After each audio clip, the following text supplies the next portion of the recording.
Et il y a un moment donné, je me trompe de parcours et j'arrive au milieu d'une ferme. Alors moi qui aime les animaux, je veux bien, mais lors d'un championnat, c'est juste terrible. Donc je suis dans un cul-de-sac, je suis au milieu d'une ferme et là je me dis ah non, non, non, mais la victoire ne peut pas se jouer. C'est juste moi qui suis en train de faire tout rater. Et là, il reste à peu près 15 kilomètres et je suis en pleurs parce que je sais que je suis en train de faire perdre la médaille Par équipe. d'or par équipe, quoi.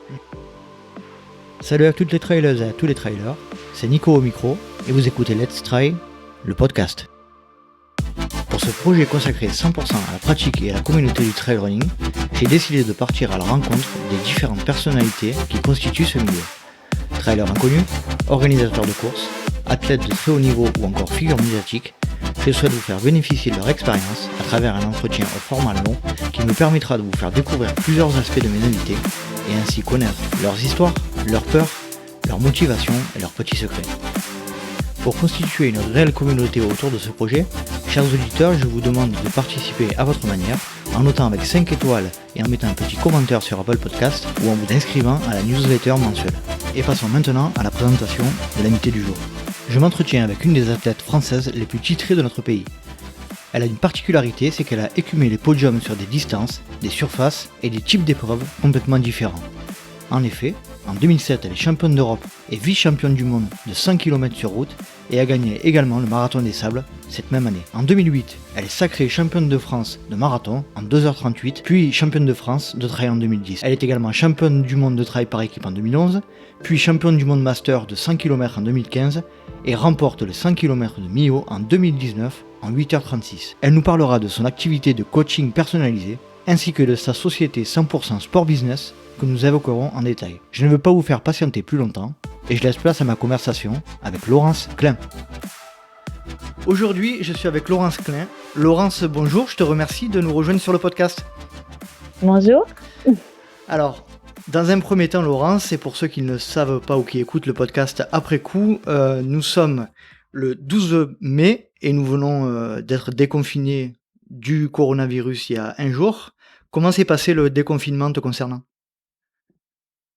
Eh bien, écoute, Nicolas, moi, je suis plutôt à la campagne. Donc, j'avoue que je faisais partie des privilégiés qui pouvaient avoir de l'espace. Moi, je pense plutôt aux personnes qui étaient confinées dans un appartement restreint ou difficile de sortir. Donc, je fais partie quand même des personnes qui n'ont pas à se plaindre. Après, effectivement, comme tous les sportifs privés, de pouvoir partir un petit peu loin à faire ses entraînements.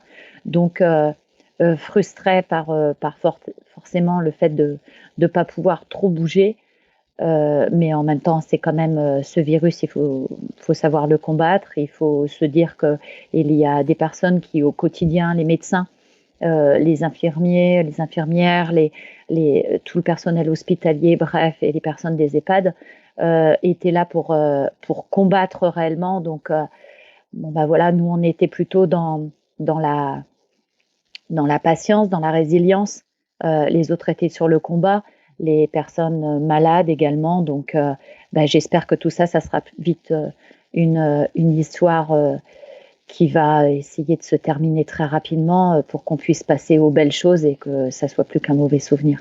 C'est clair. Alors, moi, j'en profite, comme tu le disais, pour parler un peu de mon cas personnel. Mon épouse Virginie, qui est infirmière libérale, a été dans les premiers temps, parce que nous, il faut savoir qu'en région PACA, on a été relativement peu touchés. Après, tout est relatif, hein. Mais elle a été en première ligne sur un centre Covid, etc. Donc c'est vrai que ce que tu dis, moi, ça me parle. Et puis ça aura au moins l'intérêt d'avoir fait prendre conscience de la chance qu'on avait avant cette situation, toi, par rapport à ça. Exactement. Et je pense qu'il y aura toujours, comme toute grosse situation comme ça, il y aura toujours un après. Et, euh, et j'espère que cet après sera mieux. C'est Donc clair. voilà. Mm. Laurence, rentrons dans le vif du sujet. Est-ce que tu peux te présenter en quelques mots pour les auditeurs qui ne te connaissent pas ? Alors, je suis Laurence Klein, j'ai 51 ans, je suis mariée, j'ai 2 enfants, Lilian, 24 ans, Ambre, 20 ans. J'habite en Champagne-Ardenne, dans un petit village, Villans-Tardenois, sur Coteau Champenois. Je suis athlète de haut niveau, mais qui est euh, dans la phase, je vais dire, qui s'éloigne un petit peu du haut niveau pour rester quand même dans le haut niveau, puisque je suis référente de l'équipe de France sans bornes auprès de la Fédération française d'athlétisme Mhm. et je suis chef d'entreprise d'une société 100% sport business. Donc j'ai toujours lié le sport et le travail et le business, si on peut dire, à 100%. D'accord. Bon. Tu as fait la présentation tout à l'heure avant l'enregistrement. Il me semble que tu as des animaux aussi. On a fait la présentation de nos chats respectifs. Tu peux me parler un peu de tes animaux? Alors effectivement, j'ai toujours eu un rêve dans ma vie, c'est d'avoir t'entourer d'une colonie animale sympathique. Donc effectivement, j'ai 3 chats, j'ai 2 chiens, enfin plutôt 2 chiennes. J'ai quelques poissons et des canards. Je vais pas donner les noms des canards parce qu'il y a 11 canards qui pataugent dans la mare et j'ai également 4 ânes euh, qui cavalent en bas de chez moi, dans ma prairie juste en bas. Et c'est vraiment super parce que effectivement, bah voilà mon confinement, quoi. Hein. Mhm. Je vais pas me plaindre, quoi. J'étais avec eux également, quoi.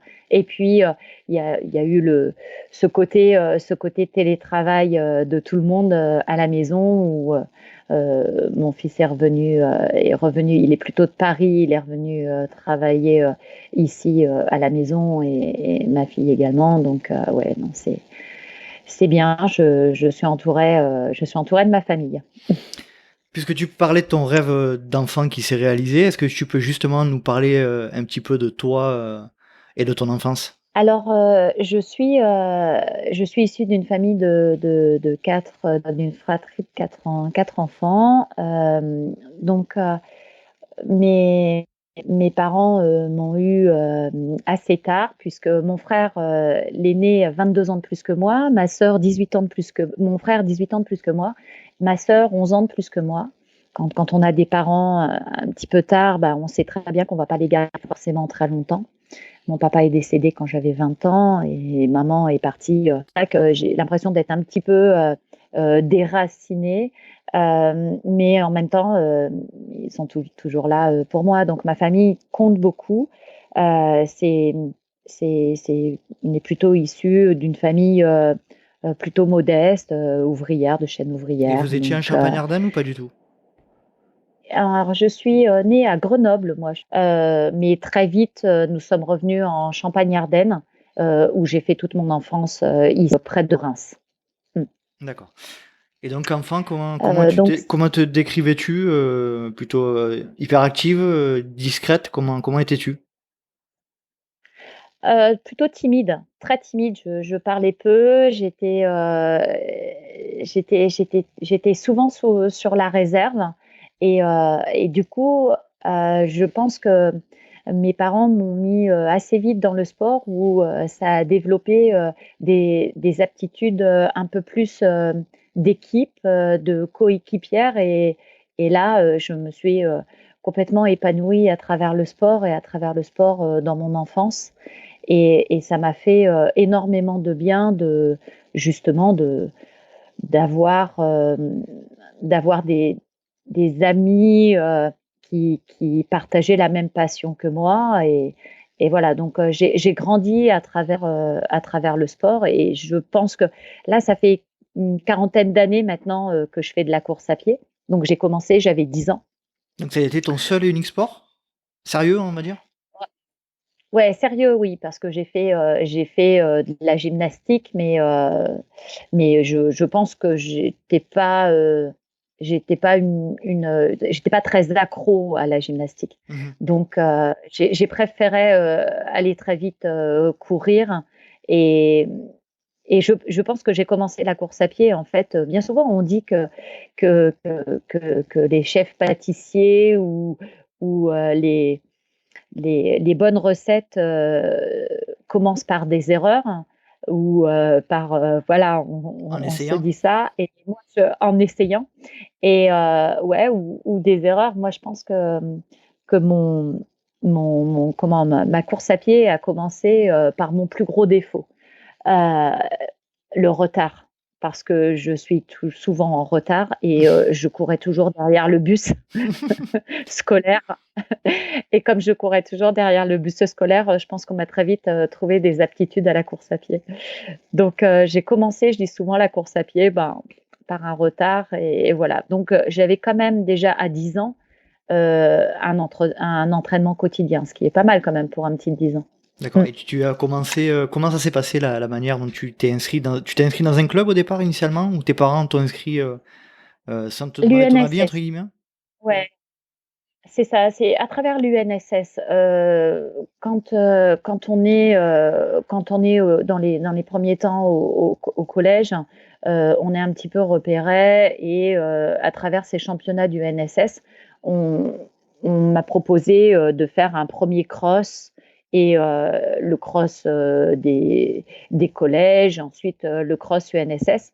Et j'ai gagné tous ces crosses et très vite on a vu que mon professeur de sport à l'époque a trouvé que je me débrouillais très très bien dans les courses un petit peu plus longues que 1000 mètres. Mmh. Donc il m'a inscrit à cette UNSS et dès les premiers temps, j'ai pu participer au championnat de France. Et du coup, ça a été une révélation pour moi. Je me suis piquée au jeu, à trouver que je pouvais m'exprimer à travers le sport et moi qui étais un peu timide, pouvoir justement avoir euh, ce De côté pouvoir rebelle. t'exprimer, de pouvoir Ouais. t'exprimer. Mhm. Ce côté rebelle. Tu avais trouvé ta place en fait, dans ce sport-là. Exactement. Et Exactement. tu avais quel âge à ce moment-là? Heu, J'avais 11 ans. 11 ans? 11 D'accord. ans. Donc ça a Mm, été une vraie 11 ans. révélation et Donc ça fait depuis Ouais, c'était une révélation, ouais. Et mmh, depuis, j'ai toujours couru, j'ai toujours fait de la course à pied. Donc j'avais un bon niveau régional, un bon niveau régional, interrégional, jusqu'à junior. Où en junior, j'ai fait des championnats de France de cross et en junior, la possibilité d'avoir une sélection au championnat du monde de cross. Donc c'était quand même en 88 mmh. et c'était la même année que les Jeux Olympiques de Séoul voilà, où effectivement il y avait eu ces sélections et bon, normalement 6 juniors devaient être prises et pour une question de budget, la Fédé en avait pris beaucoup moins. Donc j'avais été un petit peu frustrée de ne pas avoir eu cette sélection au championnat du monde. Et ça a été assez dur pour moi, puisque mon père, à l'époque, qui s'occupait de moi et qui m'entraînait en 88, m'avait dit, bon, voilà, tu feras ta sélection l'année prochaine, c'est pas grave, on retournera s'entraîner et encore. Et comme j'avais une année encore junior, j'avais cette possibilité d'aller chercher cette sélection, mais malheureusement, mon papa est décédé D'accord. en 88 à la fin et j'ai pas pu lui offrir cette sélection. Ça a été pour moi euh, une grande frustration à un point de poser les chaussures et de me dire que j'arrêtais la course à pied parce que je savais plus pour qui ni pourquoi je devais encore courir. Et tu as posé les baskets pendant combien de temps? J'ai posé mes baskets pendant quelques mois avant que tous mes amis viennent me rechercher en me disant Laurence, c'est pas possible, il faut que tu reprennes. Et c'est là où on s'aperçoit qu'on a créé du lien Mmh. collectif autour de soi et qu'on a des vrais amis dans le sport. C'était, des Donc, amis du club du coup? des amis du club, des amis d'enfance, des amis d'entraînement, voilà, pas mal de monde. Et, et à partir de ce jour, tout a changé pour moi dans la course à pied, où, euh, où je me suis dit que je savais pour qui, en tout cas, j'allais courir maintenant, Mhm. et, euh, et tout était différent. Et à partir de ce moment-là, tout a été différent dans ma carrière aussi. J'ai eu un bon niveau régional un long moment. Et ce niveau régional euh, est resté jusqu'en, je vais dire, en 2000. Alors, j'ai commencé à faire des distances plus grandes sur route, Mhm. puisque je suis arrivée sur du 10 km, sur du semi-marathon, voire du marathon. Euh, et j'ai eu, j'ai eu une vie sociale, familiale, mes enfants. Donc, je me suis construit, mais en restant à un bon niveau régional, sans jamais m'exprimer sur la scène internationale. Alors là, Par la période dont tu parles où tu étais à un niveau régional, c'est de quel âge à quel âge à peu près? Alors j'avais, c'est simple, c'est de l'année 88 là à l'année 2004, en 2004, jusqu'en 2004. Donc ça a été assez long, où j'avais vraiment un très bon niveau régional. Et sur une compétition, Et parallèlement à oui, ça, une activité professionnelle. Comment était organisée ta vie? c'est ça. Alors j'avais arrêté mes études. Je suis rentrée dans la vie professionnelle. J'étais commerciale en grande distribution. Donc je travaillais dans une biscuiterie, les biscuits roses de Reims, les fameux biscuits roses de Reims, qui sont une spécialité régionale. Et pendant 15 ans, là, j'ai travaillé en tant que, que commercial dans mais vraiment en relation plus grande distribution et donc GMS et également petit détaillant. Donc ça, je me suis vraiment fait une formation professionnelle assez importante dans le monde du commerce commercial. Et en parallèle, je travaillais. En parallèle, j'ai eu la naissance de mes deux enfants. Et en 2004, un athlète, Pascal Fétizon, qui était en équipe de France déjà de 100 km, m'a dit: Laurence, il faut que tu tentes la sélection pour une sélection pour les championnats du monde de 100 km. 100 km, pour moi, c'était quelque chose de juste Tu avais déjà fait des immense. marathons? J'avais déjà fait des marathons et j'avais un record et je tournais régulièrement en 2,48 quand même, donc j'étais sur Oui, du 15 à l'heure régulière, à d'accord, 2,48. d'accord. Donc bon, je gagnais quelques marathons, hein. Mhm. J'étais une très bonne régionale, voire interrégionale à ce Mhm. niveau-là. Surtout dans ces années, 2,48, voilà, c'était régulier. Et, euh, et en fait, pourquoi je vous raconte cette anecdote? Parce elle est importante dans ma vie. Je vais vous dire, quand j'ai réfléchi à l'histoire en me disant, mais non, une sélection, j'ai pas été capable d'offrir à mon père en 88, en 88 cette sélection.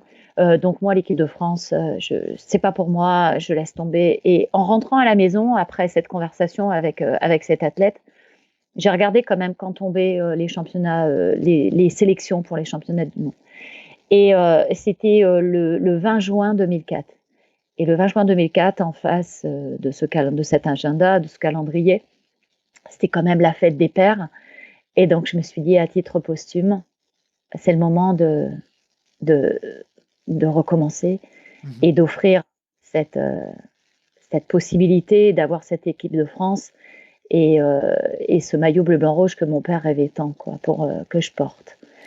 Et du coup, parce que tout petite, c'est vrai que je regardais les matchs de foot et autres.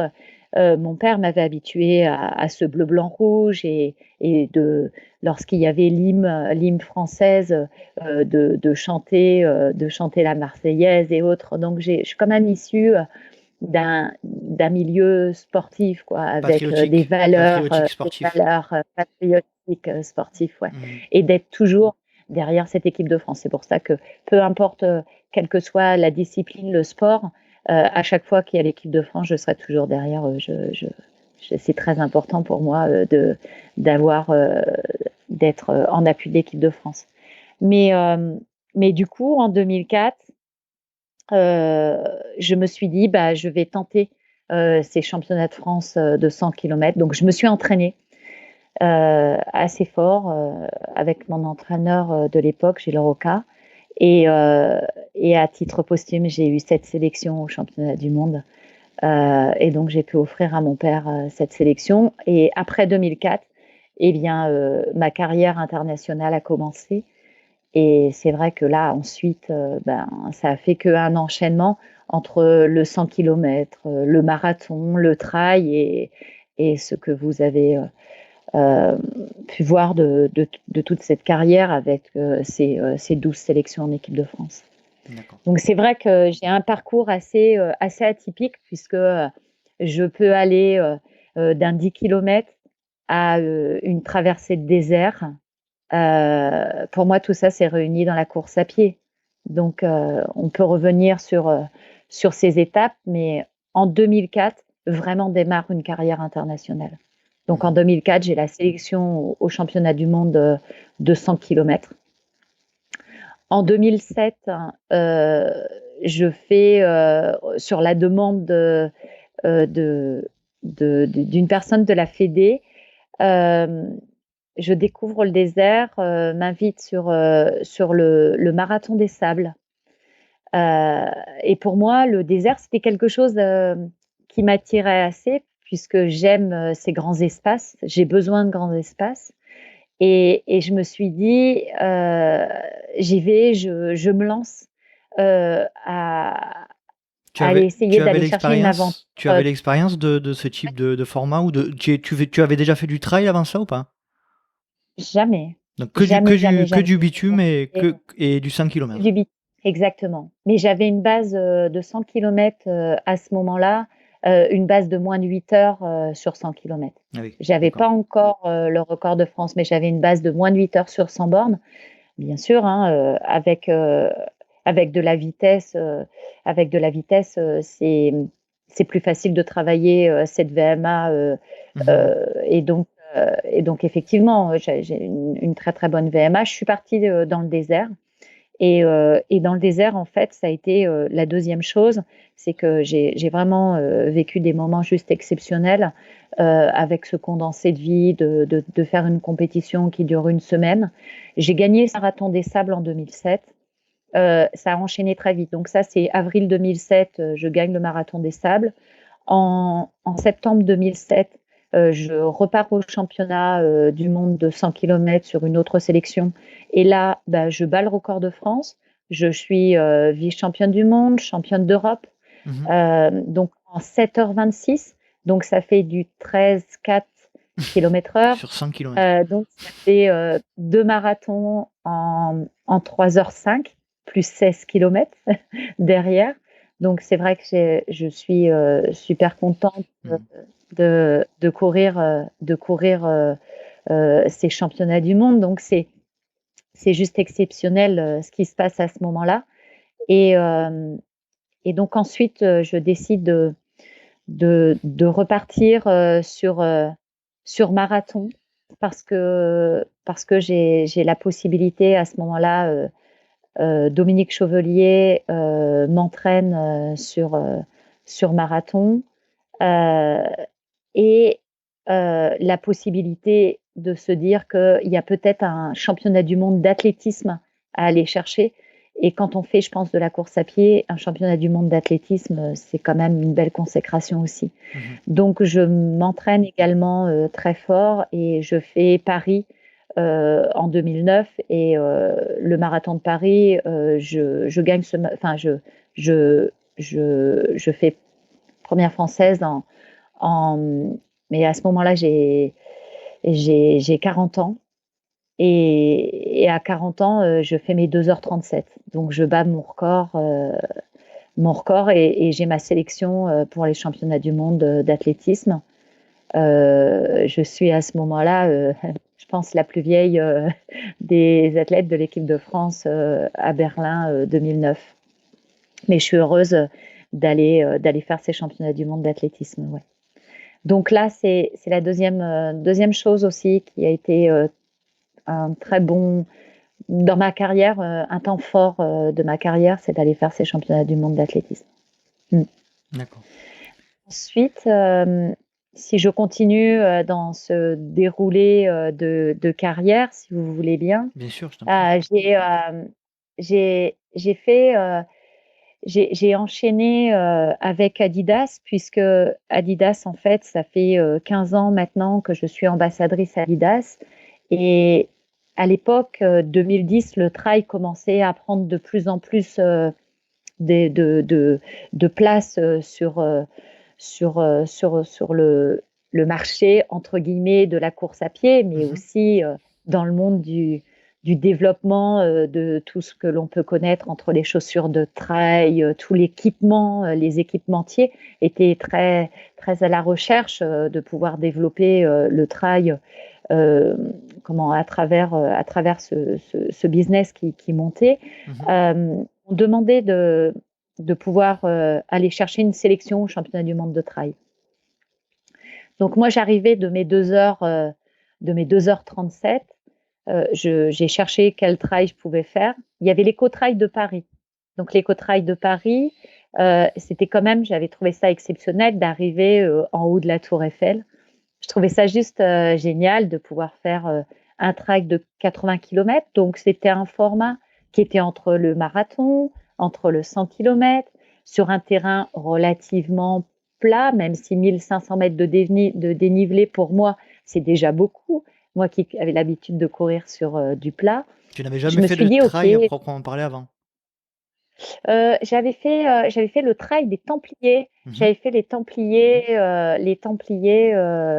mais j'ai fait les Templiers en 2009, en revenant de Berlin, où j'ai fait D'accord. deuxième Ah oui. derrière Maude, Mmh.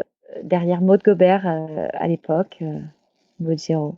D'accord. Donc, en fait, j'ai fait cet éco-trail de Paris. Et l'éco-trail de Paris où je me suis vraiment fait plaisir puisque je pars un petit peu, dans l'inconnu, mais en même temps dans l'inconnu, mais le véritable envie de découverte de trail, euh, voulant faire le championnat, le TTN à l'époque. Et ce TTN, il fallait gagner tout un tas de challenges pour arriver au championnat du monde. Donc c'était vraiment, j'avais regardé les trails qui correspondaient à peu près au mieux à mon profil. Et, euh, et donc l'éco-trail de Paris, j'ai dû partir dans les 30 premiers pour finir, première femme certes, mais cinquième au classement scratch c'est chez les hommes. Donc j'étais plutôt contente de pouvoir faire cette remontée de course, mais c'était normal, j'arrivais avec une base de 7 heures, de 7h26 au 100 km. Donc j'étais très très forte à cette époque. Et donc ensuite j'ai enchaîné et je suis championne de France de trail TTN en 2010. Donc je vais faire les championnats du monde de trail avec l'équipe de France de trail En 2011. en 2011 ou avec Maude. Et c'était sur Maude des Gobert. formats des formats de combien le championnat du monde?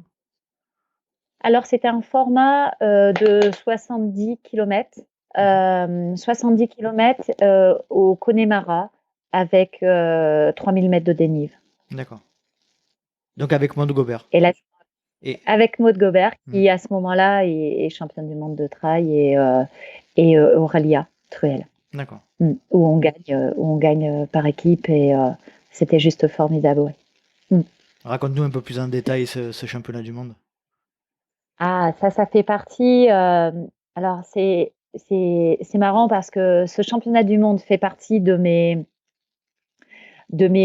meilleurs souvenirs et de mon pire souvenir en trail. C'est un mélange des deux. Alors, Raconte-nous. pourquoi le pire souvenir? Le pire souvenir en trail? Parce que Parce que voilà, on fait le championnat, on pense qu'il y a 1500 mètres de dénive, mais on avait regardé le dénivelé, c'était sur un aller-retour et c'était l'aller qui faisait 1500 mètres de dénive. Donc, j'avais pas pensé qu'il y avait les 1500 mètres du retour qui allaient être très, très dur. Donc, il y avait 3000 mètres de dénive au total et je me souviens avec Thierry Breuil à l'époque où on était plutôt des coureurs assez rapides de trail, on s'est retrouvés à se dire mais en fait il y a 3000 mètres de dénive et nous on s'était entraînés sur des formats qui faisaient 1500 mètres. Donc c'est vrai on a été tout de suite très surpris tous les deux et on s'est dit ça va faire très très mal. Mais en même temps on avait une vraie chance de victoire. Donc je suis partie avec les filles devant. Maud très vite a pris la tête et gagne ce championnat. Et Aurélia était plutôt très bien et finit troisième du championnat. Moi, je bataillais derrière à la 5e et 6e place. Et, et en fait, comme ça se passe sur 3 athlètes pour remporter, bien sûr, quand on en a une qui est devant, une qui est troisième, la 6e, elle a la pression de la médaille par équipe qui peut se jouer sur sa place. Et, et moi, en fait, on est dans le Connemara. Alors, quand on dit le lac du Connemara, c'est bien les lacs du Connemara, parce que je pense que j'ai jamais vu autant de lacs et de tomber dans les mares et, euh, et les marécages de ce Connemara. Je cours, je confonds les balises en rouge et les moutons qui avaient des points rouges. Je voyais les balises bouger. C'était un truc de folie ce qui se passait lors de ce championnat. Et il y a un moment donné, je me trompe de parcours et j'arrive au milieu d'une ferme. Alors moi qui aime les animaux, je veux bien, mais lors d'un championnat, c'est juste terrible. Donc je suis dans un cul-de-sac, je suis au milieu d'une ferme et là je me dis ah non non non, mais la victoire peut pas se jouer. C'est juste moi qui suis en train de faire tout rater et là il reste à peu près 15 kilomètres et je suis en pleurs parce que je sais que je suis en train de faire perdre la médaille d'or par équipe, quoi. Et tout repose sur moi et je vois au loin 2 Italiennes qui me sont passées devant et je me dis ça y est, j'ai perdu quoi, j'ai perdu la médaille et je me dis non, les filles elles font le travail devant et c'est pas possible quoi et je bataille, mais comme une dératée pour aller les rechercher, mais tout en pleurant, en me faisant mal, en tombant. C'était terrible comme course, mais vraiment terrible. Et même en le racontant, j'en tremble encore et j'arrive à Tu étais plutôt revenir. vers la fin là ou... Ouais, j'étais sur la fin et je reviens sur elle. Je finis 6e. Et on gagne par équipe, mais je mets des lustres à m'en remettre de cette victoire. Mais c'est quand même une victoire qui nous a permis d'avoir notre petite étoile de championne du monde par équipe. Et ça reste une grande victoire, mais alors un souvenir de folie. Et à l'arrivée, je dis, mais j'arrête le trail. Je crois que je suis vraiment pas faite pour le trail et c'est un truc de dingue quoi. Ce qui n'empêche pas que j'ai continué à faire du trail derrière, hein, je vous rassure. Hein. Mais mais c'était juste terrible et voilà on oublie la souffrance souvent.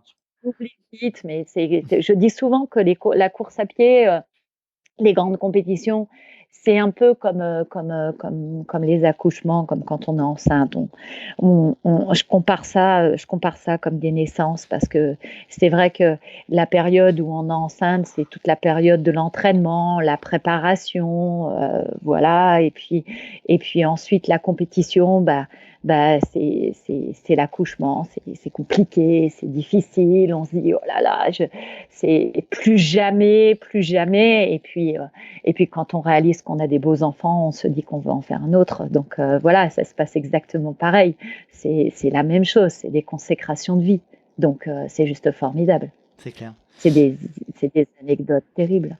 Et ensuite, c'est vrai qu'il se crée dans cette équipe des liens d'amitié et les deux filles, Aurélia et Maude, sont restées des amies exceptionnelles. Encore Aurélia, je l'ai eue la semaine dernière au téléphone pour me demander comment se passaient euh, ces, ces jours, ces derniers jours. Donc, effectivement, on est resté de très bonnes amies et c'est un lien fraternel entre les filles. Ouais. Et à ce moment-là, tu es beaucoup dans le trail ou tu es encore tu navigues entre les différentes disciplines?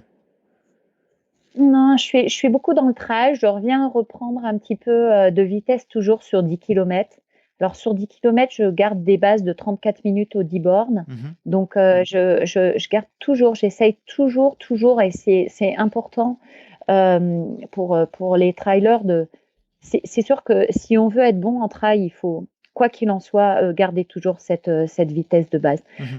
Puis moi, j'avais un problème étant donné que j'habite en Champagne-Ardenne.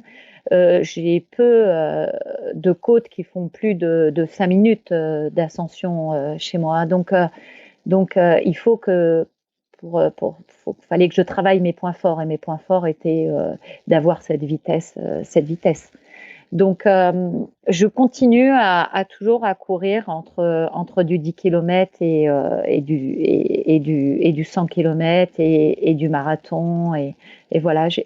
Pour moi, je fais de la course à pied, je fais pas du trail, Mhm. de la route ou du 10 km. C'est vraiment l'univers de la course à pied avant tout.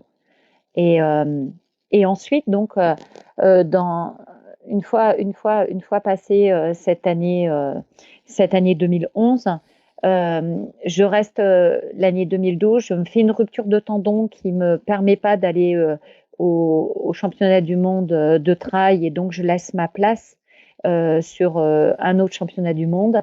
Et ensuite, je me dis que c'est bien peut-être de revenir sur 100 km. Donc, je repasse sur 100 km 7 ans après, parce que l'équipe de France me redemande pourquoi pas de revenir tenter un 100 km en 2015. Repartir sur 100 km en 2015, il n'y avait qu'une seule personne qui pouvait m'aider, c'était mon fils. Et donc, je décide de m'entraîner et qu'il puisse être à mes côtés en vélo pour retenter une sélection. Euh, et je réussis à refaire une sélection et de refaire moins de 8 heures, donc en 2015, et de repartir sur les sélections sur 100 km. Et donc, c'est vrai que euh, entre-temps, refaire du 100 km, c'était plutôt bien pour moi de revenir en sélection équipe de France. Entre deux, après les championnats du monde de trail en 2011, je refais le marathon des sables en 2012 où ben, j'ai 7 victoires au marathon des sables. Donc 2007, 2011 et 2012 sont les 3 victoires au marathon des sables. Et j'ai besoin de revenir dans le désert parce que pour moi c'est important, ces victoires au marathon des sables qui... Euh, le marathon des sables, c'est un petit peu particulier parce que bah, c'est le premier trail que j'ai fait, Mhm. ce marathon des sables. Le marathon des sables, c'est un condensé de vie, c'est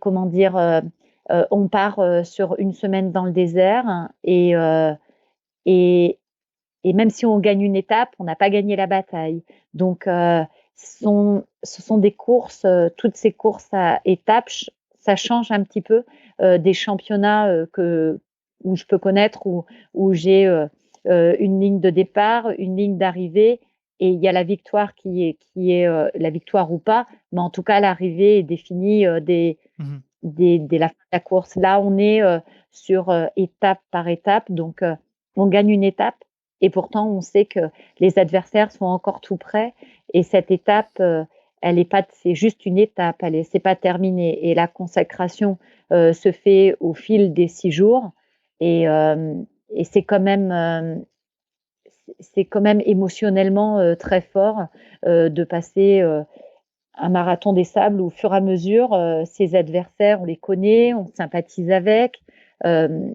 J'ai une anecdote sur un marathon des sables où une des concurrentes tombe. C'est au moment où je la passe et on est dans un djebel et c'est Didi, une Marocaine et je l'entends crier parce que vraiment elle est pas bien et son sac à dos, s'est retourné sur elle. Elle est complètement, coincée, dans la rocaille, sur sa sangle et du coup je me retourne et je la vois et je me dis: «Mais non, c'est pas possible, c'est pas une victoire comme ça». Donc je fais demi-tour, je vais la décoincer, et on repart ensemble Mmh. et on décide d'arriver ensemble et en se disant, «Bon, bah, je pense que là, ça vaut à l'arrivée, heu, un couscous, que tu vas me faire, à la du marathon des sables chez toi parce que là, là, il y a une je sens qu'il y a un lien qui se crée et qui est juste fantastique et du coup, j'apprécie ce moment et au fil du temps, on devient amis. Bien sûr, étape par étape, je suis devant et je finis par gagner, ce marathon des sables mais il naît, une vraie amitié et on me nomme la Rasta Gazelle, dans les souks, de Ouarzazate. C'est pour moi aussi, heu, l'une des plus belles, victoires, ces 3 marathons des sables, ça fait partie de mes belles victoires, ouais, mes belles victoires. Qu'est-ce que tu dirais par rapport à la différence de sentiment que tu as à la fin d'une telle course par rapport à un 100 kilomètres, par exemple? C'est quoi la différence principale pour toi? Un 100 kilomètres, c'est une course c'est quand même une course de cœur, hein. J'aime beaucoup le 100 kilomètres. Un marathon des sables, c'est une aventure de cœur. Mmh. C'est on est entre l'aventure humaine, le comme comme je te disais,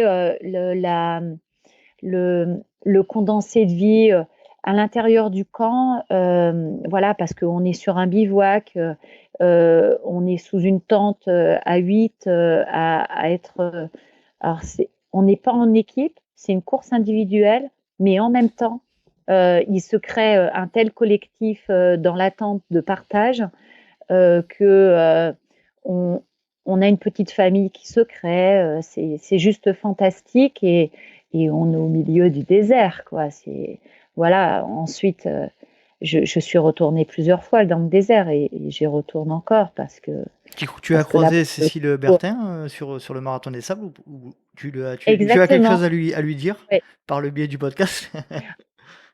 Ouais, bien sûr, Cécile juste extraordinaire, je c'est on est aussi bavardes l'une que l'autre donc c'est difficulté, c'est de savoir, qui va prendre la parole, c'est une vraie bataille et là pour le coup, je peux peut-être la battre sur les terrains, elle me bat peut-être, en conversation, je sais pas mais non, je l'embrasse, elle est exceptionnelle Cécile, C'est j'adore clair, c'est et clair. elle le sait.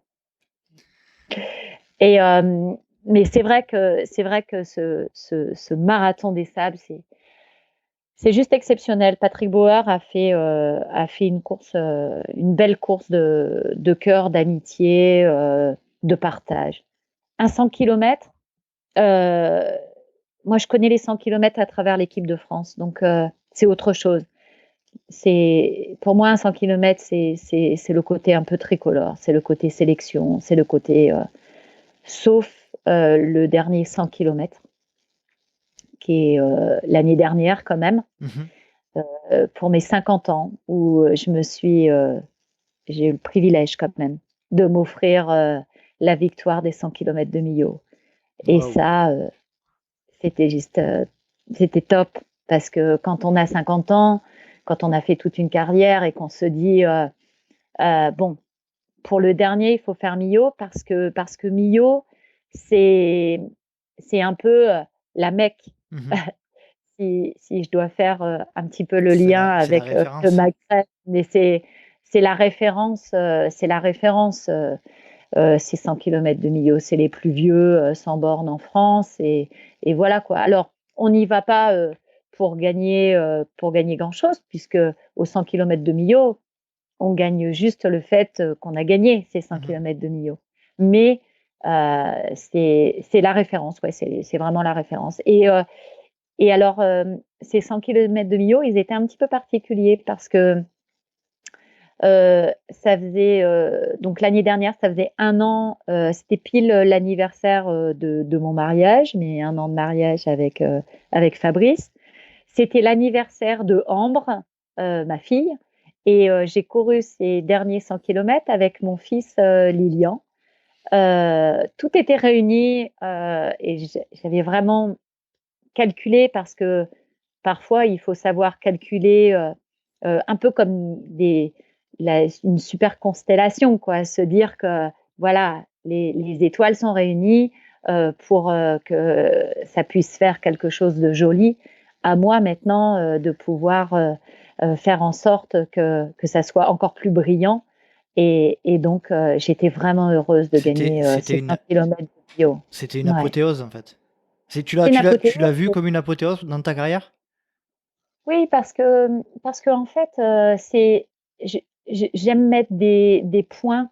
euh, c'est bien de mettre des points finales, euh, enfin plutôt un point final, pardon. C'est bien de mettre un point final à une carrière en se disant voilà, c'est le dernier. Et ce 100 kilomètres de Millau, c'était effectivement le dernier en compétition réelle, en portant le dossard et courir vraiment cette compétition. Peut-être que je le referais en accompagnant des personnes, mais vraiment, pour moi, c'était le dernier 100 kilomètres couru en compétition, vite, sur un entraînement. Et quand on a 50 ans, on sait qu'on ne va pas avoir... voilà, ça, c'est effectivement... c'est la fin, quoi. C'est c'est la fin de la carrière. Donc, comme j'ai fait l'année dernière également le dernier marathon des sables, je suis allée quand même faire mon dernier marathon des sables, mon 8e, parce que je voulais faire. Alors, j'ai juste couru, j'ai pas fait d'exploit. J'étais dans, dans, dans, dans les coureuses, mais pas. J'ai rien fait d'exceptionnel. J'ai juste couru pour le courir une dernière fois. Et j'ai rencontré, et ça a été une vraie aventure humaine où j'ai rencontré une personne qui m'a amenée après, par la suite, à réaliser un rêve et faire une belle rencontre, Aurélie Mancio. Et, et du coup, voilà, on fait des rencontres et oui, effectivement, le 100 kilomètres de Millau a été pour moi une vraie belle victoire. Une vraie belle victoire parce que c'était une victoire aussi de famille, hein. C'est une Mhm. victoire de famille, c'est une victoire de fin, c'est une victoire de 50 ans. Donc, je pense que plus on vieillit, plus on apprécie aussi. On a l'habitude maintenant, à force, on se dit que euh, Mhm. ça se raccourcit le temps. Tu nous parlais d'un défi que tu avais eu la possibilité de faire récemment, tu peux nous en parler? Justement, c'est cette rencontre avec Aurélie au Marathon des Sables. Donc, au Marathon des Sables, en fait, j'ai rencontré Aurélie Mancio qui travaille pour Alibert Trekking. Mhm. Et, et elle faisait partie de l'équipe Terre d'Ave, en fait, parce que j'étais partie avec cette grande équipe Terre d'Aventure au Marathon des Sables. Et je me suis liée d'amitié avec Aurélie lors de cette compétition. Et on a parlé de différentes choses. Et je lui dis, dans la vie, je vis avec plusieurs rêves. C'était un rêve pour moi de faire Millau. Voilà, c'était. Mais aussi, j'ai un grand rêve, c'est de faire l'ascension d'un haut sommet. Et j'adore l'Afrique et la traversée de désert, pour moi, c'était quelque chose d'important. Et en Afrique, bah, il y a un haut sommet, c'est le Kilimandjaro. Et me dire de passer du désert à la haute montagne d'Afrique à 5895 mètres d'altitude, c'était un super défi, mais surtout un rêve. Et donc, on en a rediscuté. Elle m'a rappelé après le marathon des sables et elle me dit: «Écoute, j'ai un projet. J'aimerais réaliser, un film, sur toi, au Kilimandjaro, une aventure. Est-ce que ça te tente?» Ben, c'est sûr que je pense que j'ai mis 30 secondes pour lui répondre oui. Enfin, je veux dire, c'est immédiatement et on est partis, au mois de janvier toutes les 2 pour faire l'ascension du Kilimandjaro. C'était juste exceptionnel. C'était fantastique. Alors, je me dis de ma Champagne-Ardenne, de mes coteaux, champenois, je suis arrivée à monter, à 6000 mètres. C'est Pour moi, c'est- c'était c'est là où je trouve que c'est c'était génial. exceptionnel. En fait, on s'aperçoit que tu es quelqu'un qui réalise tes rêves, mais c'est pas par chance que tu réalises tes rêves. À chaque fois, on a l'impression que tu bouscules le destin pour y arriver. Ouais, c'est vrai. Je Quand j'ai un objectif, heu, j'essaye de mettre tout en œuvre pour l'atteindre, mais en même temps, je me suis posé les objectifs très jeune. Je pense que je le dois à mes parents. Ils m'ont aidée à me construire, à jamais lâcher. Hem, c'est pour ça que je vous ai dit au début qu'en 88, quand mon père décède, tout changera.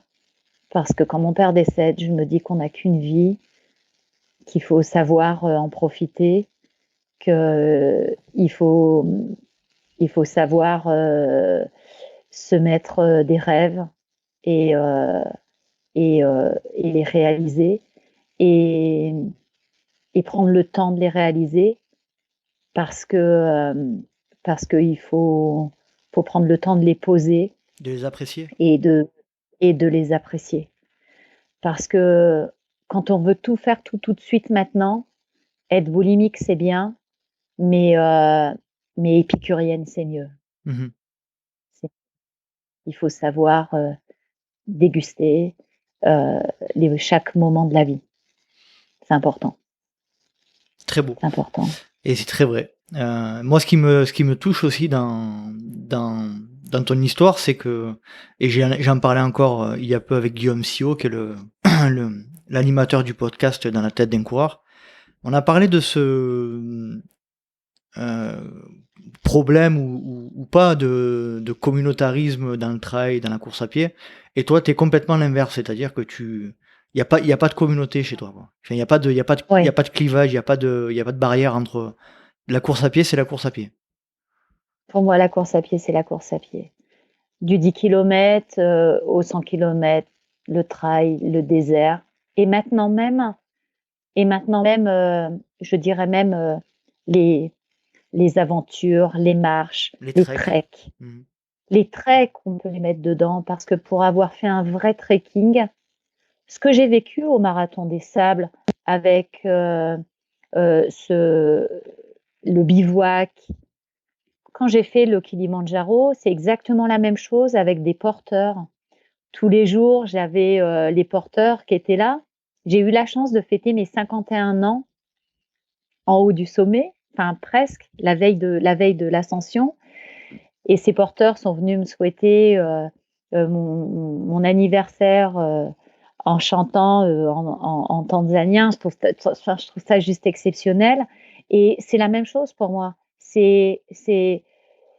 Pour moi, c'est en fait la course à pied, peu importe en fait la vitesse à laquelle on va parcourir la distance. L'essentiel, c'est cette distance. Alors que l'on marche, que l'on court, que l'on aille vite sur un 10 kilomètres, que l'on aille, voilà, c'est une notion de distance. Moi, j'ai toujours couru pour le chrono, le chrono, le chrono, le chrono et je me suis rendu compte qu'en allant au Kilimandjaro, bah, effectivement, j'avais le chrono. Effectivement, j'ai toujours, consacré au chrono, mais il y a aussi cette notion de temps. Et le chrono et cette notion de temps, à moi, et je le dis souvent, à moi d'en faire bon usage.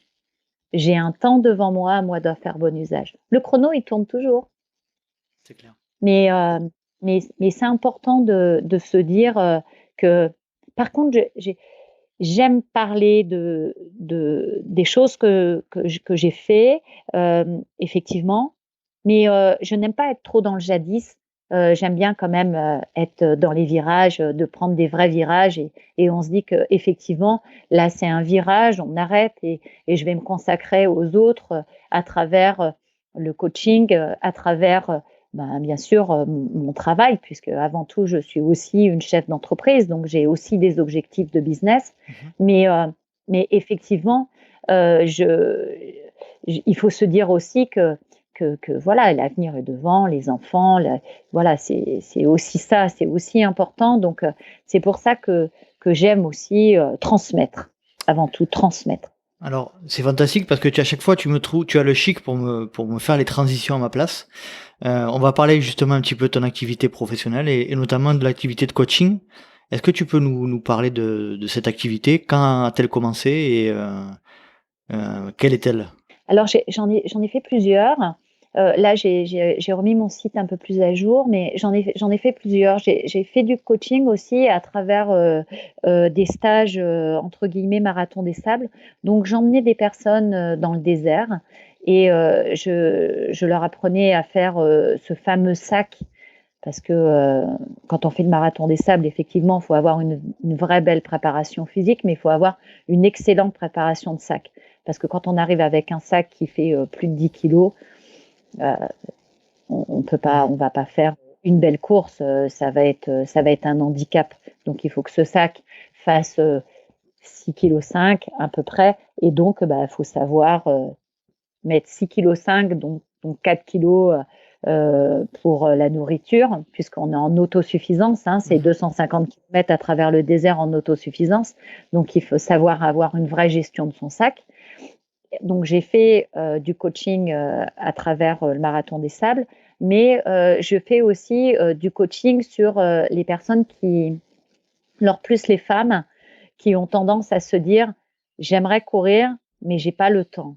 Et ça me fait à chaque fois mal au cœur parce que si mesdames, vous avez le temps, parce que c'est des rendez-vous avec soi-même et les rendez-vous avec soi-même sont importants. Je te coupe, Euh, je me permets de te couper.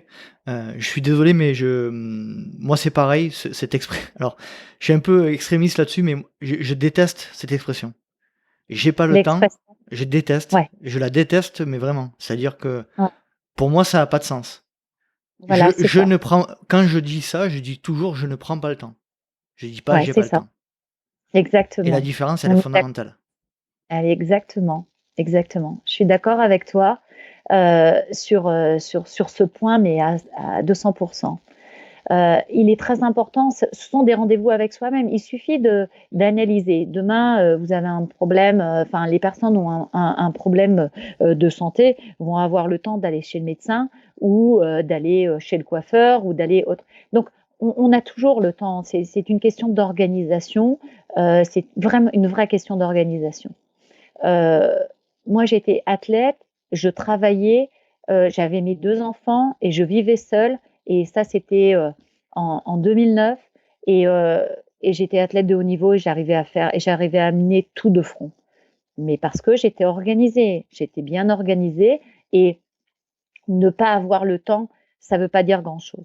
Parce que bien souvent, quand on fait l'analyse, on se dit, c'est comme quand on va à l'entraînement. On va à l'entraînement, je me dis, bon, vite, vite, vite, je me dépêche, il faut que j'aille à l'entraînement. Bah oui, j'ai beau me dépêcher, mon footing d'une heure, il fera toujours 60 minutes. Hein, donc, c'est- je je vais pas changer les choses, quoi, je veux dire. Donc, effectivement, je vais faire un autre entraînement, mais le temps restera le temps.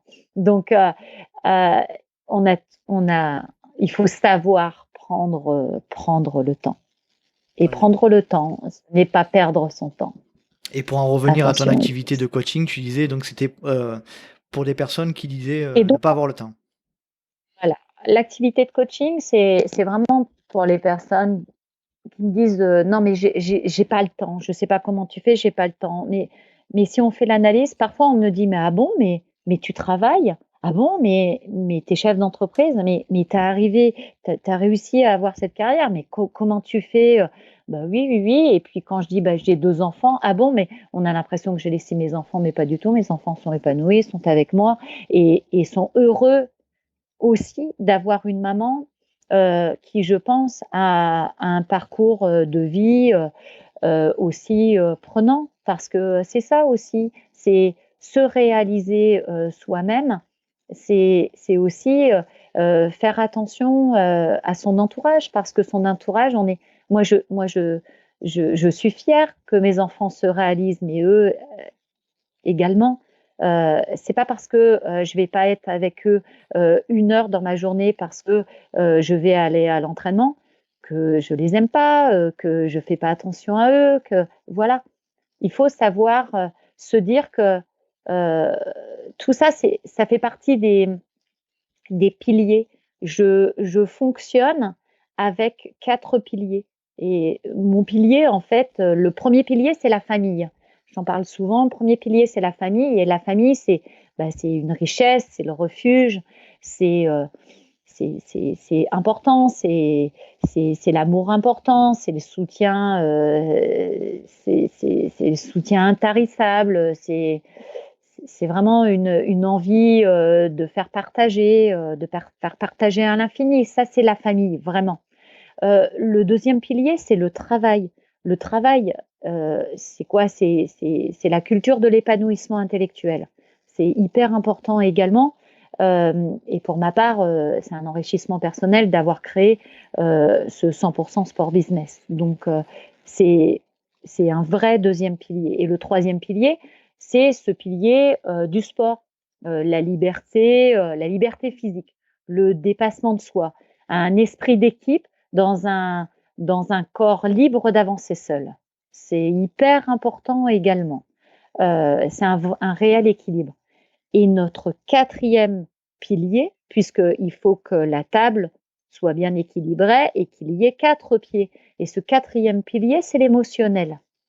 Parce que l'émotionnel, en fait, on va le retrouver dans ces 3 piliers. L'émotionnel, on le retrouve dans la famille. L'émotionnel, on le retrouve dans le travail, à travers ses collègues, à travers ses réalisations. Et l'émotionnel, on le retrouve à travers le sport, avec tout ce qu'on vit dans le sport. Et cet émotionnel, en fait, c'est le ciment de ces 3 piliers. Et cet émotionnel, ça nous pousse à nous investir, à nous dépasser, à nous réaliser. Et c'est ce qui nous procure quand même l'adrénaline dont nous avons tous besoin dans notre vie. Et c'est très, très important pour moi de fonctionner avec ces 4 piliers.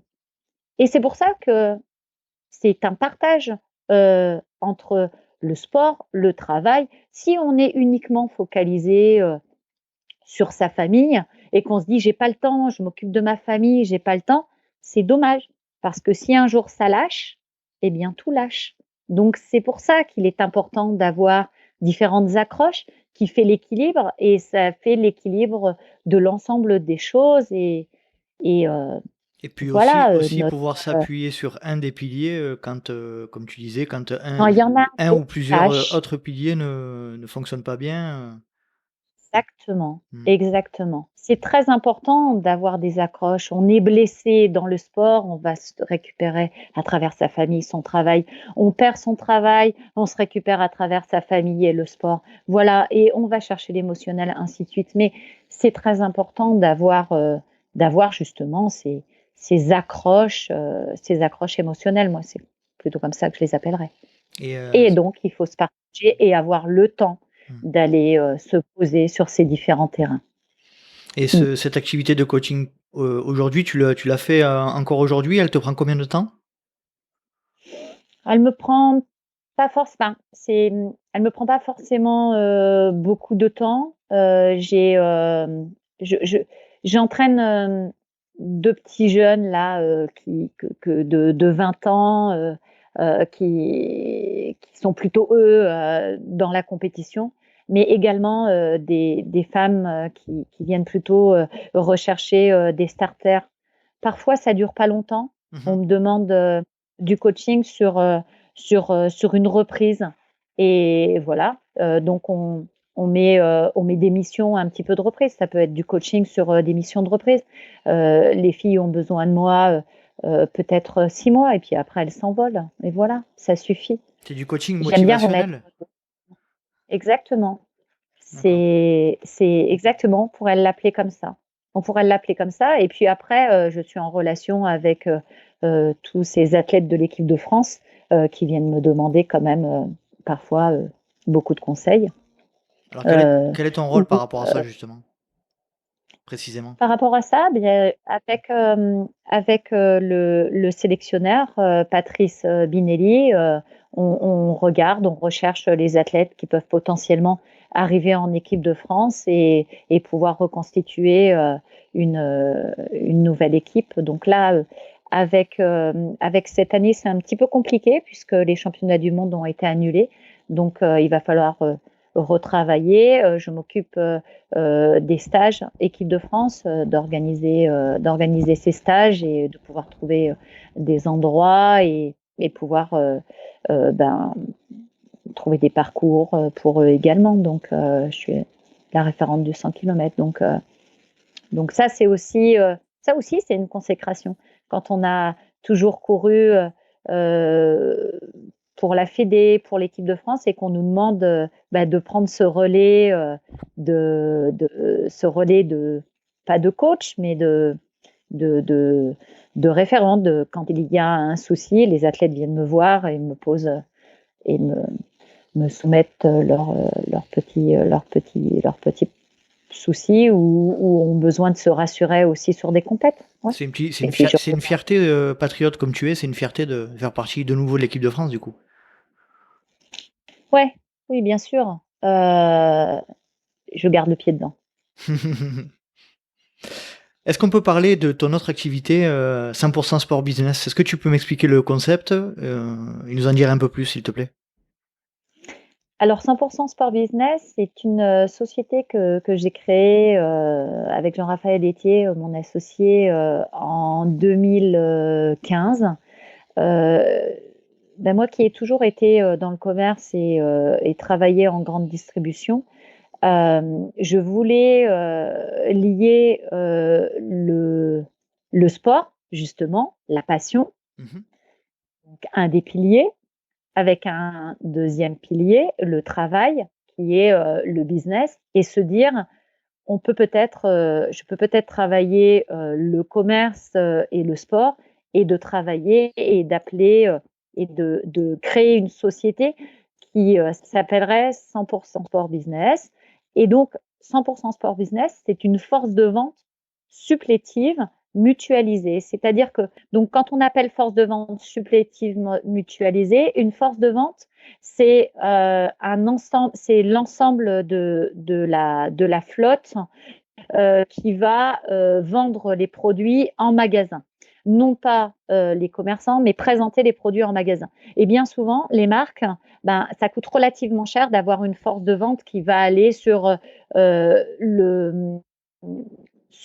toute la France. Mhm. Donc moi, ce que je propose, c'est que c'est une force de vente où il va y avoir plusieurs marques. Je vais vendre plusieurs marques qui ne sont pas du tout concurrentes.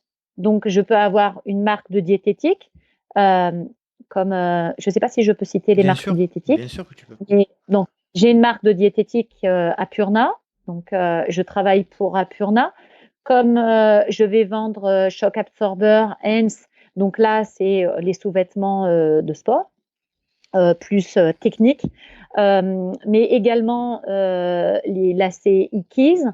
Et également, on a dû travailler pour différentes marques, mais toutes ces marques qui ne sont pas liées, des marques, que ce soit de la marque de chaussures, que ce soit de la marque de textile, un seul commercial va pouvoir présenter ces marques, cet ensemble de marques. Et donc, mes commerciaux, qui sont tous des sportifs, Mhm. parce que d'où l'intérêt, c'est d'avoir des vrais représentants qui connaissent bien les produits, vont aller dans les magasins pour vendre ces produits-là. Et le fait d'être force de vente supplétive mutualisée, voilà, c'est ça. C'est qu'on va vendre plusieurs marques, mais en une seule fois, par un seul représentant. Donc bien souvent, les grandes marques, ont leur propre force de vente. Moi, je propose une force de vente qui soit mutualisée pour que les coûts soient mutualisés. Bah, même les petites marques puissent être représentées sur l'Hexagone. D'accord. Donc, on fait également du merch, donc fait, on nettoie dans les magasins, on refait les rayons correctement. Quand il y a des stands, lors, des salons, je peux également amener une force de vente à installer, le stand, d'une marque et voilà. Donc, c'est c'est, Tu as combien de ça commerciaux représente, aujourd'hui? une dizaine, Une dizaine une quand même. dizaine de commerciaux. D'accord. Voilà, sur toute la France. Donc, mon site, internet, c'est www.100%sportbusiness.com. Donc, c'est vrai on fait partie des acteurs, actuellement de la force de vente supplétive dans le domaine du sport. On est les premiers. Et la principale activité ou le principal lieu comment dire, de vente pour vous, c'est quoi? C'est les salons de trail? C'est les magasins plutôt? C'est quoi? Oui, on travaille en GSS, pardon. En GSS, c'est les grandes surfaces de sport, mais également tous les détaillants. Donc, on va aller, dans les endurance shops, dans les running conseils, dans les intersports, voilà. On fait, toutes les surfaces de sport. Et Mais donc, on peut aussi, faire, des salons. Effectivement, il suffit de nous contacter et nous, on tient un stand, à la place d'une marque dans un salon. et donc du coup, si je comprends bien, quand t'envoies des commerciaux, l'enseigne dans laquelle que tu démarches va être obligée de prendre le contrat avec toutes les marques que tu Non. représentes ou pas du tout? Pas du tout. D'accord. On présente, chaque marque, va être représentée, mais bien sûr, on reprend pas, le package. Mmh. C'est-à-dire qu'on va présenter, on peut vendre dans un magasin, de la Purna et dans un autre uniquement et dans un autre magasin, on va vendre par exemple, du shock absorber. L'avantage, c'est que un représentant, lorsque un de mes commerciaux, va aller, voir un vendeur en magasin, il va lui dire: «Écoute, si tu veux, j'ai voilà, de la Purna, je peux te vendre de la Purna, mais si tu as besoin aussi, d'autres marques, bien en un seul rendez-vous, en un seul déplacement aussi, eh bien, on peut vendre différentes marques». C'est la mutualisation, ni plus ni moins, d'un Des forces de système, vente, de la force force de de vente. vente, Mmh. économique, dans le domaine du sport. Mais c'est intéressant parce que, hem, Et ça a ça été créé représente quand? en Excuse-moi. 2015, en De 2015, 2015. Donc tu en disais c'est 2015. intéressant? C'est intéressant pour les marques parce que, les marques qui sont pas connues, nous, nos commerciaux maintenant connaissent bien le terrain, forcément, puisque depuis 2015, ils tournent avec, les mêmes magasins et donc, le fait de bien connaître, le terrain, permet à une marque d'arriver tout de suite. En un seul clic, se retrouve avec une dizaine de commerciaux qui couvrent complètement le secteur France. Donc et qui connaissent déjà, les acheteurs. Donc, c'est vrai que c'est un vrai plus pour, les marques, qui arrivent chez nous avec un nouveau produit. C'est Mmh. secteur géographique France uniquement. France, oui, Bon, c'est déjà pas mal, il y a de quoi faire. il y a de quoi faire, ouais, il y a de quoi faire. Il y a de quoi faire et c'est plutôt, c'est une équipe, plutôt sympathique puisque tous, font du sport et dans différents domaines. J'ai des cyclistes, Mmh. j'ai des runners, j'ai des trailers, j'ai, des footeux, j'ai de tout, dans mes commerciaux et encore une fois, j'écarte, le monde de la course à pied pour arriver dans le monde du sport. Mmh. C'est bien d'élargir les domaines. Écoute, Laurence, je pense qu'on a fait pas mal le tour. Est-ce que tu as un autre sujet que tu voudrais aborder? Non, je pense que j'aurais tendance à dire, à tout le monde, de pas hésiter de se mettre, des objectifs, des rêves, de de se dire que c'est réalisable et de pas avoir peur, de se mettre des objectifs importants et surtout, d'en parler. Parce que souvent quand, quand on a un rêve, on se le garde et on se dit, «Ouais, moi je rêve de faire ça, mais c'est impossible». Voilà, on se dit ça. Mais souvent, «Ouais, on a mais moi peur c'est sûr, mon rêve». si on le Ouais, verbalise pas aussi, j'ai l'impression que souvent exact. on a peur de si on le verbalise, ça se concrétise et ça nous fait encore plus peur du coup. Je sais pas, parce qu'à partir du moment Non, mais c'est la où on le crainte qu'on verbalise, a, c'est la crainte qu'on a. ouais, Tu vois ce que je veux dire? je sais bien, et à partir du moment où on le verbalise, effectivement, on prend un engagement. Comme tu dis, tu as raison, on prend un engagement.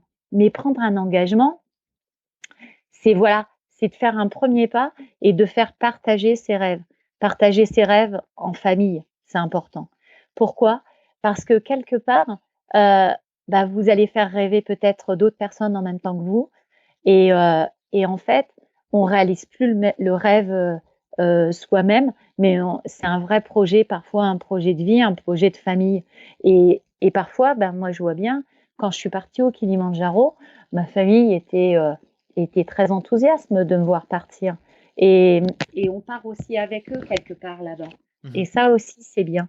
Mais il faut pas avoir peur, de partager ses rêves parce que je pense que parfois on imagine aussi que c'est pas possible parce qu'on pense que sa famille nous suivra, enfin que la famille ne va pas suivre. Mmh. Alors que faut pas se mettre de barrières.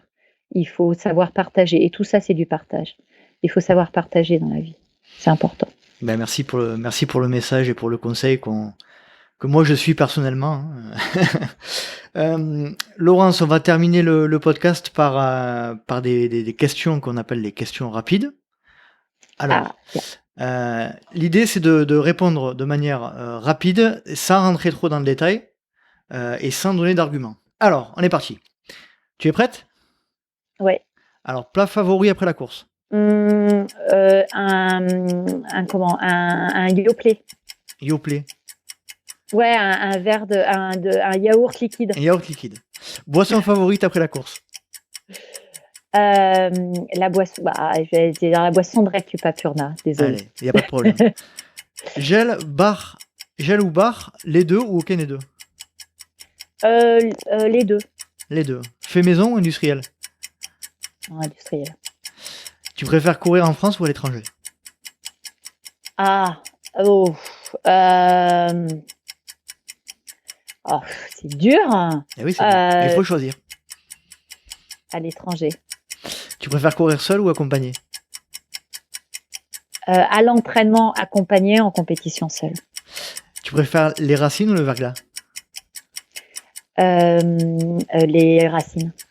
Tu préfères courir de nuit ou de jour? Ah, c'est une belle question. Allez, 2 jours. Mais j'aime bien la nuit aussi, hein, Tu préfères l'hiver ou l'été? l'été. Tu préfères le matin, le soir ou le midi éventuellement? J'aime assez le matin. D'accord. Et alors la dernière question pour toi, je suis vraiment désolé par avance. Tu préfères le marathon des sables ou les 5 km de Millau? À choisir entre un des deux. T'as pas le choix. C'est Quand horrible. t'as le choix de pas avoir le choix en fait. C'est vraiment le dilemme. Ouais. C'est Si tu devais énorme. si tu devais en choisir qu'un. Ah putain, c'est dur. Le marathon des sables. D'accord. Laurence, je te remercie énormément d'avoir participé à un épisode. Je me suis régalé. J'ai pas beaucoup parlé dans cet épisode, je t'avoue. Ah oui, je suis désolée. Non, mais c'est volontaire. C'est volontaire. Je t'ai laissé parler parce que tu as tellement de choses à dire. Et puis, je te remercie d'avoir partagé toute ton expérience. Et ça m'a fait beaucoup plaisir. Moi de même, c'était un plaisir partagé et merci surtout, de faire ce genre de choses parce que pour avoir, écouté, quelques interviews, de personnes que je connaissais on s'aperçoit qu'à travers justement ces interviews, on les connaît encore plus et on se dévoile et j'avoue que c'est bien, ça fait du bien, ça rend humain. C'est le plus beau cadeau qu'on puisse me dire. Ça me touche beaucoup. Merci beaucoup Laurence et à très bientôt. Merci. Au revoir Nicolas. Et voilà, cet épisode est à présent terminé. J'espère que vous avez passé un agréable moment en compagnie de Laurence Klein. Si vous souhaitez vous renseigner sur mon invité, que ce soit par rapport au coaching ou par rapport à sa société 100% Sport Business, je vous laisse vous rendre sur son site internet laurenceklein.com. Klein, K-L-E-I-N. Et puis pour le LTP, comme d'habitude, n'hésitez pas à nous rejoindre sur les réseaux sociaux, sur Facebook, Let's Try Podcast, sur Instagram, Let's Try le podcast, sur YouTube, Let's Try, et surtout n'hésitez pas à vous inscrire à ma newsletter mensuelle, et puis surtout, n'hésitez pas à parler du LTP autour de vous, c'est encore le meilleur moyen de faire connaître le projet. J'espère vous retrouver pour un prochain épisode du Let's Try Podcast, et d'ici là n'oubliez pas, si vous pensez que c'est impossible, faites-le pour vous prouver que vous aviez tort. Salut